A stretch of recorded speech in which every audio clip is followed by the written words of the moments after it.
Has had little effect. It remains to be seen if economic sanctions will pressure Saddam Hussein to pull out of Kuwait. And then there's military intervention. President Bush hasn't ruled out the military option. The United States now has 150 Navy planes within striking distance of Iraq. The options being considered: a military strike or a naval blockade. Today's United Nations vote on sanctions legalizes a blockade, and as the ABC's Forrest Sawyer reports, it would be led by the Americans. U.S. ships would play a strong role in the blockade, but it would be an international operation conducted by international vessels. President Bush has been careful to pull together a united front, especially among the NATO allies. In my judgment, a blockade could be 100% effective. And very easy to seal off the Strait of Hormuz, which is the only exit from the Persian Gulf. Allied forces are moving quickly to position themselves. The U.S. aircraft carrier group led by the Independents will be at the Strait of Hormuz, near the Persian Gulf. The carrier Eisenhower and its support ships are in the eastern Mediterranean. 5 warships sailed from the U.S. today. The carrier Saratoga and the battleship Wisconsin depart for the Mediterranean tomorrow. British and French warships are also taking up key positions. The U.S. could avoid the blockade by launching airstrikes against the pipelines inside Iraq. It would seem to me that air power, long-range bombers, aircraft from the carriers, F-16s flying out of Saudi Arabian bases into Iraq, destroying its oil fields, devastating the important military installations in and around his capital. That would send a message to Saddam Hussein that I think he might listen to. A squadron of long-range F-111 fighter bombers has reportedly been moved to an air base in Turkey, just a few hundred miles from the Iraqi border. Those same fighter bombers could, if the crisis escalates still further, launch attacks against Baghdad itself. But that would mean war with the strongest power in the Arab world, Saddam Hussein's million-man army. They're well equipped with over 5,000 main battle tanks. They have a chemical warfare capability which they have not hesitated to use against both the Iranians and also against the Kurds.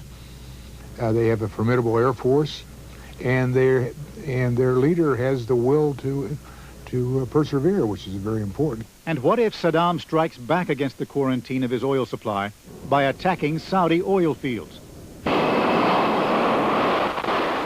The U.S., and likely the Allies, would be forced to respond, first with air assault. Scores of attack planes are based on the carriers, but that's not enough. Carrier aircraft don't have the range necessary to fly all the way up there, loiter, do a job, and get back. And so what it really comes down to, and has always come down to in the past, the question is if we expect to fight there, then you're going to have to fight on the ground. You have to have a place to stand. Defense Secretary Dick Cheney is now on a critical mission in Saudi Arabia, urging the Saudis to offer airstrips and naval installations as staging bases for fighter planes and bombers. Secretary of State Baker leaves for Turkey Wednesday night to encourage the NATO ally to stand with the U.S. The cooperation of the moderate Arab states and the use of their bases become critical if the crisis heightens still further. A ground war with Iraq is impossible now. It would take months to move in enough troops and equipment to take on Saddam Hussein. And there are military men who believe the cost of intervention is just too high. Admiral Jean LaRocque is founder of the Center for Defense Information in Washington. He discussed the situation with Lindsay Perigo.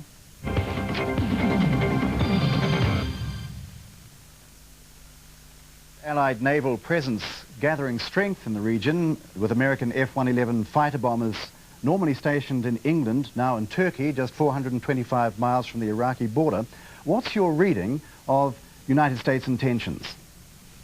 Well, I think at the moment we're just waiting and seeing and hoping that this massing of forces will persuade Saddam Hussein from Iraq to pack up his marbles and go home, but I don't think it's going to work. Why won't it work? Well, because I think he's settled down there in Kuwait, and he knows full well that the worst we could do is knock out some of his airfields, kill some of his people, and that would simply be counterproductive for us, because if we do attack either Kuwait or Iraq at this point, we are going to bring about the very thing we don't want, and that is we'll reduce still more the supply of oil coming out of that part of the world, and will certainly increase the intensity of the feelings and increase the price of fuel, and that's what we don't want. Well, you seem to be saying that the Allied forces should neither amass and threaten nor actually do anything. What should they do, just retreat and leave them to Kuwait? Well, there are times to fight and times to bide your time. In this case, Saddam Hussein has all the cards. There's nothing we can do militarily to chase him out of Kuwait without destroying Kuwait, the very nation we're trying to preserve, so that we just don't have a military option at this point. And so, yes, the simple solution is to let this play out. It doesn't make a whole lot of difference to many of us in America who owns those oil wells in Kuwait. That seems like a harsh statement. But this is a war not about military matters, but this is a war for the supply of oil and the price of oil. But if the West just sits back and accepts that, doesn't it send a signal to any two-bit dictator that he can invade his neighbor anytime he likes and get away with it? Well, first of all, it's not the job of the United States to be the policeman of the world. It's not our job to try to set moral standards or ethical standards for all the other countries in the world, the sacrifice of our own young men and endangering our own ships.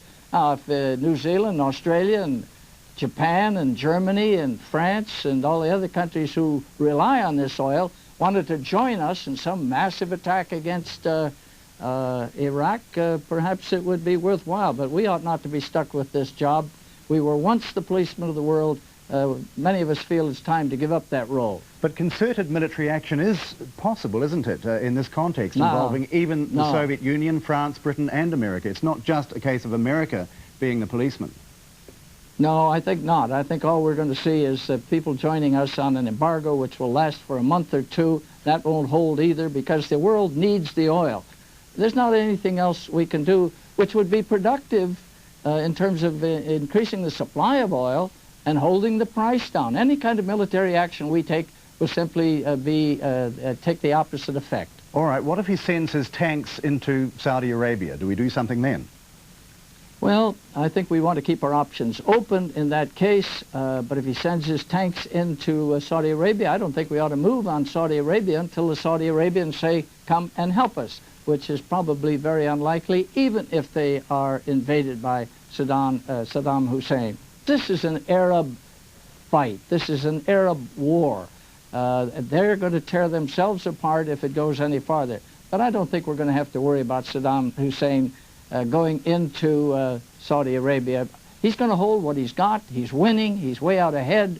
And for the next couple of years, he's probably going to sit tight, and so should we.